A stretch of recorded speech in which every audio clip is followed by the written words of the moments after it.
introduction. Hi, everybody. It's Deanna with You Got This Sis. You Got This Sis is for sisters supporting sisters through all aspects of their life's journey. And I'm so blessed to have one of my very, very good sister friends here today, Kerren Buchanan Flavors.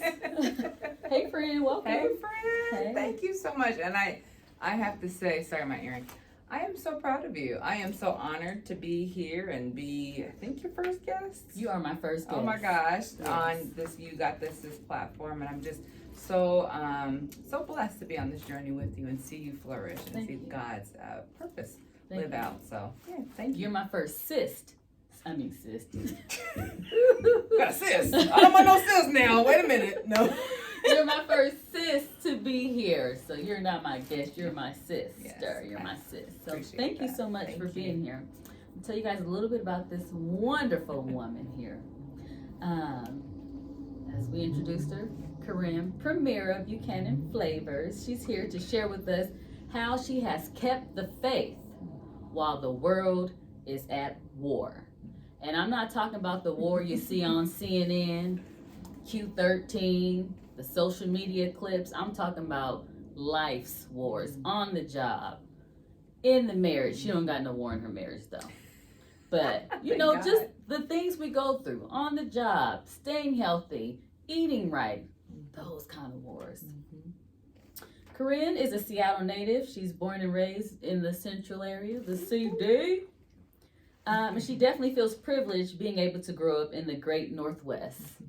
Premier comes from a well-known family, a great family friend of our family, the Hunters. She comes from the Buchanans. Shout out to the Buchanans. They have deep roots in Black Seattle way before gentrification was a sniff on the radar, honey. She's a proud Black woman who works steadfastly within the community. She was raised with the efforts to continuously give back. And she does that in so many ways. She recently earned her certification as a life coach, supporting others on their journeys to better themselves and the world around them. She's a daughter, sister, she's an auntie, she's a friend, she's a wife, and she's so much more. And most of all, she's a believer in our Lord and Savior, Jesus Christ. Amen. If we had the little hand clap thing, I'd pencil that in right now for my friend. Okay? So, friend, Hey, friend. sis, keeping the faith Yes. while the world is Yes. at war. Can you share with me any personal changes, or lessons you got out of the pandemic? Because that shook us all up. Yeah. And how did it affect your life? What did COVID Yeah. do to you or not to you? Yeah, there's been so many changes, and I think that people are in this space where, we're done with COVID. We're not done with COVID. We're not done with COVID. COVID is still with us. We're just learning how to live in this new normal, I think, Yes. with COVID being here with us. I think the biggest change or the biggest impact that COVID taught me, and it slowed down the entire world, stopped the world, is being with yourself, learning how to be with yourself, and then also that we're just not in control. Right. God is in control of everything. That's right. For something to stop the world, it has to be greater than you and I, greater Right. than any one being. It was God. It was a force of God, allowing us to slow down, take pause, understand who we are, or who you are, do that introspective look, and not everybody felt good with that, right? And Yeah. I was able to sit in that and understand so much more about myself. Also, in COVID, I got married. I got a man in COVID. Okay? It was COVID. It was That's right. COVID. It was the Well, start. it's still COVID. It's but still COVID, but it was the very start. It Yeah. was May Yeah. when we officially kicked back off, Wow. and then got married 2 years later. So Wow. 2022, people were in masks Yeah. if they wanted to. Right. And we were doing testing at the wedding. Yeah. when we got married. Yeah. So that's the biggest impact that has changed my life, is becoming a wife. Wow. And along that journey, and then being able to know myself a little bit more. Right. Well, congratulations. Thank you. On the wedding. Thank you. On the marriage. If you like it, then you should have put a ring on it. It was a beautiful wedding. I was happy to be there, and so happy for you and your husband, and definitely praying for your marriage. Thank you. Sis. Yes, ma'am. Have you got COVID before? Never. You haven't got it? I'm like one of the last people who have not been afflicted with COVID. So thank God. All glory to God. Yeah. Everyone around me has had it and has had it multiple times even too. But no, I've been protected. I wonder. I think the Lord knows if I got COVID, like that'd take me out. You got the magic sauce. Yep. Prayer. The prayer does. It works. Prayer works. Okay.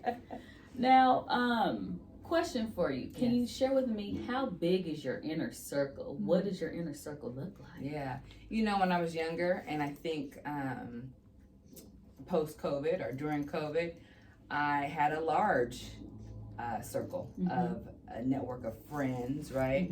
And as I was able to spend time with myself and really learn myself in this season, in this space, my circle became a lowercase o. It's very, very small, very, very intimate, and for a reason. I think people come in your life and come and go in your life for a season. Everything has an expiration date, and people will transcend to wherever space they need to be in. But absolutely, the people who know me most, who I am most intimate and vulnerable with, it is a small, one hand kind of thing. Yeah. That's family and friends. Yeah, well, my mom always told me, you are lucky if you can count your friends on one hand. That's what she said. And the older I get, I'm like, is it one hand? You tell me, friends. I'm just playing. Or not. Well, no, I mean, it's wise, because everybody doesn't have your best interest at heart, and everybody can't handle what it is that you're going through in these different seasons of your life. And so in this season right now, I have had to shift. And I have definitely had to reevaluate what was important to me in my walk with God, what's important to me in my marriage, what is important for my next step, and what my purpose is. So coming out of, the pandemic, a new marriage, balancing work life, balancing your inner circle. Did you ever have any doubts? And if so, how did you conquer self-doubt? Oh, goodness, yes. I think self-doubt is natural. It's human. I often, and still do, carry self-doubt in certain arenas. I think the most prominent one that's pretty superficial is my weight, right? Like at the beginning of COVID, I was snatched, and I said that's why my husband picked me up and took me off the game, because I was looking real good, you still right? look good. Looking real good. Still look good. But so many influences cause you to have self-doubt. But we all have it, and I think recognizing it and then pushing through it with faith, right? My faith in God, He's my source. And ultimately, I have to lean on the scriptures, what He's left us as a roadmap on how we work through life. But self-doubt creeps all of the time. It is the negative narrative that we're playing in our minds. And I think I go back to my wedding experience leading up to that. I just had so much doubt about, not about my husband and us getting into this union, but how things would go. What does this look like? How should I be? And once I recognized that I just needed to let that go and let God, then things fell into place, and they are falling into place. So, and you're not alone. Like you said, we all experience self-doubt in many ways, especially women, and that's why you got this sisters here, because we got to support our sisters. We have to be there for each other. What is the most important lesson that you've learned in this past decade of your life, and how did you apply it? Is there a major lesson you've gotten lately? I think there's a few. The first, I would say, is we're not in control. I am not in control. No matter what I try to do to prep for something, to learn materials to help me navigate something, I cannot control anyone, anything. I can only control the way I react to situations and how I flow. the biggest life-changing event that's happened in the past decade was my mother transitioning on from this earthly realm into a resting place. And my faith in God allows me to stand firm and know that I will see her again as long as I'm doing what I need to do to live this life right. And so that's what I find hope in that, and in God's promises. And I think that that's taught me that I have to get closer to God. Right. God is the ultimate source of everything. He's my provider. He's my healer. He's my comforter. He's so many things to me, and he can be all of that because he is God. Yes, and me releasing the control and this false sense of control in my life has allowed me to live life easier, freer, right, and do what I want to do. I also learned in this past decade, I think tied into COVID too, my mom passed before COVID, is that what's important to me? What do I really value? I value our sistership. Yes. I value love. I value my family, and not all the material things, not going into work, not working for these systems that don't work for me or don't work for us as a people. Not to get political, but we're facing an election, and I'm thinking about all these things. Both candidates don't appeal to so many people, but what do you want? It's like the lesser two evils in this system that we're in. So all these things will happen, and it will be what it will be come November, right? But what I do know is if I just trust and put my faith in God, he will direct he'll direct my path, right? He knew me before I was formed in my mother's womb. That's right. So he's got a plan for me, and so if I just turn to him and lean in on him, he will guide me the way I need to.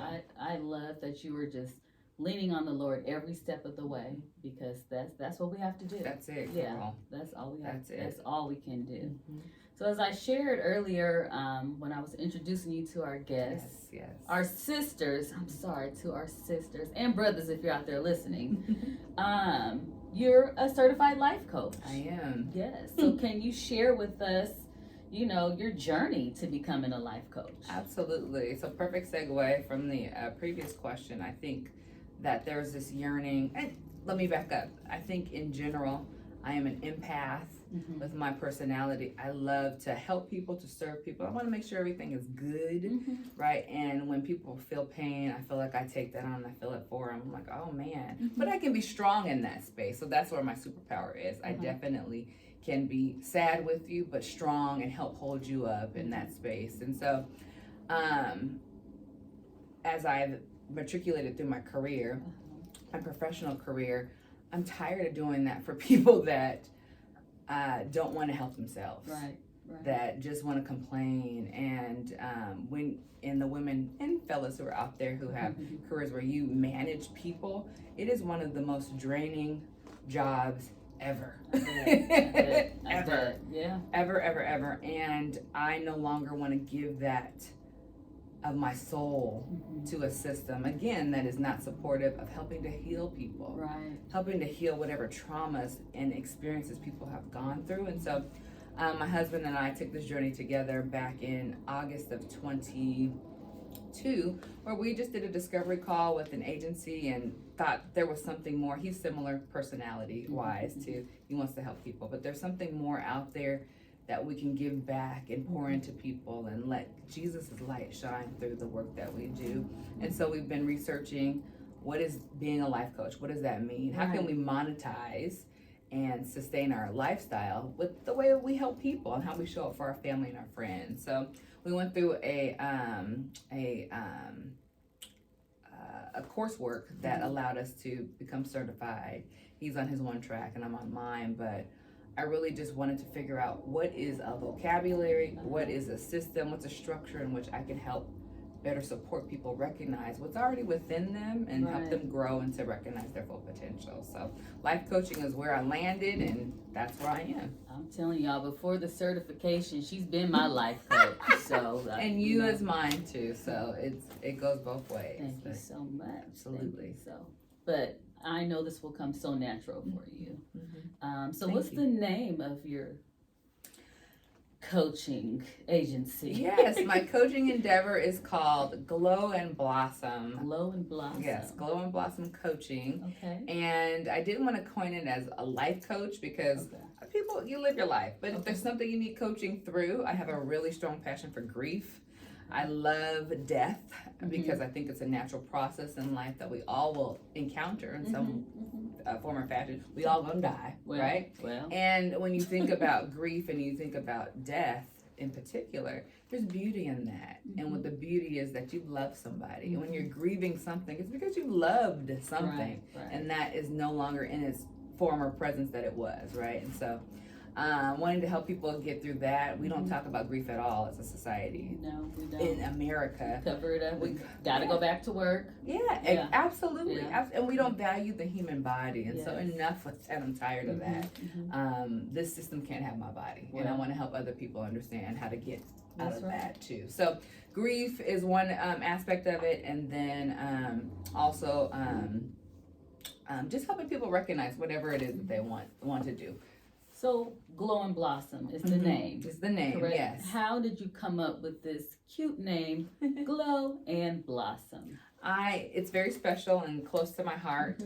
Glow is in memory of my mother, Gloria Jean. She's a beautiful woman who I think about and miss every single day. And we talk often, daily even. Mommy, help me. And then Blossom was my loving name for my second mom. She's really my cousin's wife, who is also passed on, but she was so close and influential to me in my life, and we called her Blossom. Well, he called her Blossom first, and so I loved it. I said, yeah, that's so true. You are a blossom. You're just a beautiful spirit as well. So both beautiful angels that are overlooking me in heaven, Gloria and my cousin Sabrina, who is affectionately known as Blossom to me, Glow and Blossom. And with that, I want people to glow into whatever their best self is, and blossom into that as well, and blossom to find themselves and find whatever is calling them to be their best self and present that and project that out into the world so we can make a better world for everybody. Yes, ma'am. I love the name. I love that you're using women who influence you so positively that you love so much to start your coaching. You're coaching. Yeah, I love that. Beautiful name. Thank you. So what is a takeaway you want our sisters to get from hearing from you today?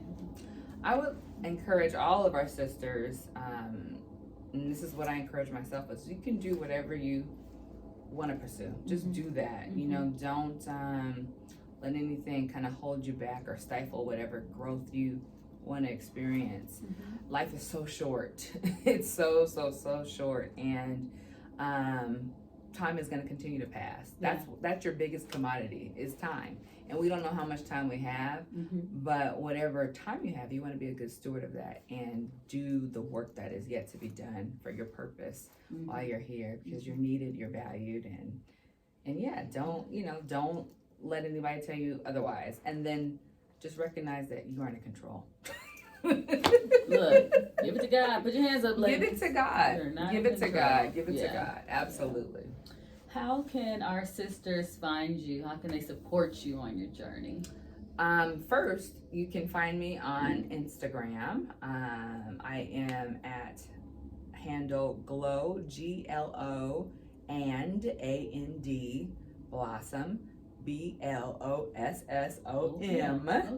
on Instagram. And then I haven't quite yet launched my services to make them available to the public, but it will soon be forthcoming, and then you can find information on that Instagram page, which is live and active. So that's how you can find me, and then I'll be sending any other updates to your platform. You got this, sis, so that your followers can also take advantage of whatever offerings I have to give. What you can do for me as sisters in this world together, just continue to pray. If you're a believer, if your prayers reach heaven, then please continue to pray for me, and just pray that God will continue to use me in a way that is beneficial to his children. Absolutely. We will definitely continue. Well, I will be praying for my sister. I appreciate that. And our sisters out there, I pray that you all will pray for my sister, pray for me, and we will pray for you. Absolutely. Okay? Absolutely. And I just want to thank you so much for being my first sister here. It came so naturally for me to have you here. When I tell you all, the life coaching, I mean, she's got it, you know. Just her smile, she just has a very great presence. I love this woman to death. And yeah, it's all good. And thank you so much for tuning in to You Got This, Sis. Keeping the faith while the world is at war. Stay tuned for some more things. I actually have something for you today. Oh, here we go. So, if you all follow me, you'll know that I've been doing a lot of juicing. And I know my sis here enjoys her juicing. So, I'm presenting her with some flavors today. What do I have? I have orange, lemon, ginger, and some golden beets. Here's one for you. Thank you. This one is just celery, lemon, lime, and agave. So here's some juices for you. Thank you. Remember, health is wealth. We want to be healthy. What we put into our bodies is very important. So stay tuned to how you can purchase your drinks and your sea moss. And thank you so much for tuning in to You Got This, Sis. And thank you so much for being here. I'm honored. And she'll be back. She's got more. She's got more. This is just a taste, y'all. Yep, this looks delicious. Thank you. Thank you. All All right. We got the live studio audience.